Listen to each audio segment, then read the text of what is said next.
Hi friends, welcome back to our channel Dwarka tech Telugu. మనకి Samsung నుంచి Samsung Galaxy F36 mobile అయితే launch కాబోతుంది. ఇది మనకి 5G ఫోన్ అనమాట. ఇది మనకి ఈ మంత్ 29th అయితే లాంచ్ అవుతుంది విత్ 12 PM అనమాట. ఇది మనకి ప్రైస్ అయితే అరౌండ్ 15,999కి వస్తుంది అని చెప్పొచ్చు. ఇందులో ఫీచర్స్ అయితే చాలా బాగున్నాయని చెప్పొచ్చు. అంటే మనకి ఇది బడ్జెట్ ఫోన్ అయినా కానీ ఫీచర్స్ మీద చాలా వరకు ఫోకస్ చేస్తారని చెప్పొచ్చు. హైలైట్ చేసిందంటే ఇది ఇండియా గో హైఫై అని అయితే చెప్తున్నారు. అంటే దీని అర్థం మీకు తెలిసే కామెంట్ చేయండి, నాకే తెలియదు అనమాట. ఈ మొబైల్ ఈసారి హైఫైతో కొట్టబోతుందని అనుకుంటున్నాను. సో ఇంకా లేట్ చేయకుండా ఈ మొబైల్ సంబంధించిన ఫుల్ డీటెయిల్స్ తెలుసుకుందాం అనమాట. ఫ్రెండ్స్, నా కంటెంట్ మీకు వర్త్ అనిపిస్తే ఛానల్కి సబ్స్క్రైబ్ అవ్వండి, వీడియోకి అయితే లైక్ కొట్టేసేయండి. కలర్ విషయానికి వద్దాం. ఇది మనకి 3 కలర్స్ ఉంటుంది. ఫస్ట్ కలర్ ఉంటుంది వైలెట్, అలాగే సెకండ్ కలర్ అయితే రెడ్ కలర్, అలాగే థర్డ్ కలర్ అయితే బ్లాక్ కలర్ అనమాట. మనకి 3 కలర్స్ రాబోతుంది. నెక్స్ట్ మనం డిజైన్ బిల్డ్ క్వాలిటీకి వద్దాం. ఇక్కడ మనకి ఫ్రంట్ అయితే ఫ్లాట్ డిస్ప్లే ఉంటుంది, బ్యాక్ అయితే ప్లాస్టిక్ ఫినిష్ ఉంటుంది.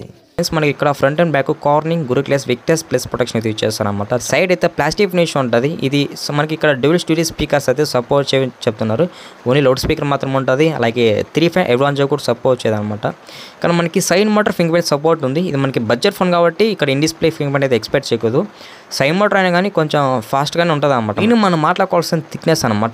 ఇది మనకి చాలా స్లిమ్ ఉంటుంది అని చెప్పొచ్చు అనమాట. మనకి బెజల్స్ కూడా చాలా స్లిమ్ ఉంటాయి.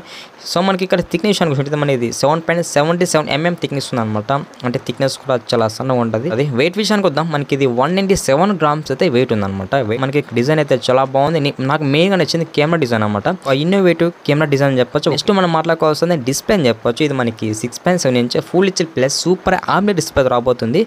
మనకి సూపర్ AMOLED డిస్ప్లేలో విజువల్ ఎక్స్పీరియన్స్ అయితే చాలా బాగుంటుంది అనమాట. మెయిన్గా మనకి సామ్సంగ్ డిస్ప్లేలు అంటే ఒక హైప్ ఉందని చెప్పొచ్చు. 120 Hz అయితే రివ్యూస్ పెట్టారని చెప్పొచ్చు. అలాగే మనకి HDR సపోర్ట్ ఉంది. విజన్ బూస్ట్ అనే ఒక ఫీచర్ అయితే యాడ్ చేస్తే ఇది మనకి లార్జెస్ట్ డిస్ప్లే అని చెప్తున్నాం అనమాట. అంటే మనకి ఇది 70 centimeters అప్రాక్సిమేట్ ఉంది.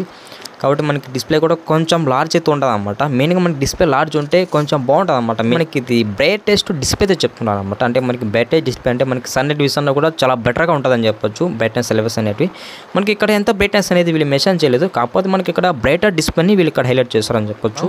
ప్రాసెసర్ విషయానికి వద్దాం. వీళ్ళు ఓన్ ప్రాసెసర్ అయితే ఇచ్చేస్తారనమాట. ఇది మనకి Exynos 1380 ప్రాసెసర్ మీద రాబోతుంది. 5 nm బిల్డియం ప్రాసెసర్ అనమాట. మనకి LPDDR5X కానీ 4X ఉండొచ్చు. అలాగే UFS 2.2తో రాబోతుంది అనమాట. మనకి ఈ ప్రాసెసర్లో పవర్ఫుల్ పర్ఫార్మెన్స్ ఉంటుందని చెప్తున్నారు. అది ఎంతవరకు నిజమో మనమో చెప్పలేము, ఎందుకంటే మన చేతిలో మొబైల్ లేదు కాబట్టి.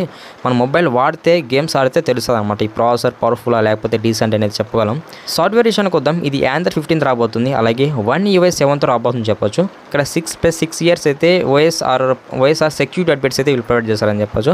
అంటే 6 years OS updates, 6 years security updates అని చెప్పొచ్చు. ఇక్కడ చాలా అడ్వాన్స్గా థింక్ చేస్తారనమాట. మనం ఏ ఫీచర్స్ విషయానికి ఉంటే మనకి ఇక్కడ Gemini Live ఉంది, అలాగే సర్కిల్ సెర్చ్ ఉంది. ఇంకా చూడైతే ఇక్కడ AI రేట్ కూడా ఉందన్నమాట. అలాగే ఎరేజర్ కూడా ఉంటుందని చెప్పవచ్చు. మనకి ఇష్టం. మనము కెమెరా విషయానికి వద్దాం. ఇది ట్రిపుల్ కెమెరా సెటప్ ఉంది, ఒక ఫ్లాష్ ఉందన్నమాట. కెమెరా డిజైన్ మాత్రం నాకు చాలా బాగా నచ్చింది. ఇక్కడ కెమెరా చూడితే 15 ఇచ్చారు. ఇది మనకి OS కూడా సపోర్ట్ చేస్తుంది. మెయిన్ కెమెరాలో 4K 30 fps వీడియో రికార్డ్ చేసుకోవచ్చు. వీడియో క్వాలిటీ బాగుంటుంది.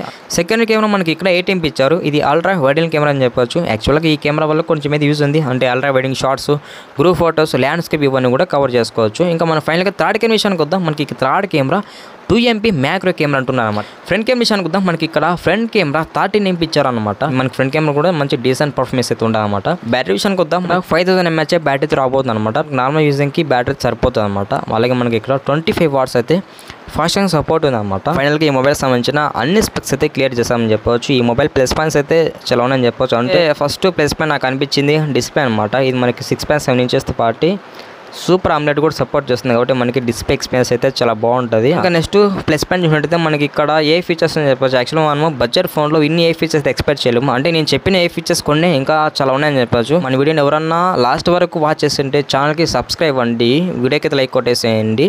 ఇది ఫ్రెండ్స్ ఇవాళ వీడియో. నెక్స్ట్ వీడియోలో మళ్ళీ కలుద్దాం.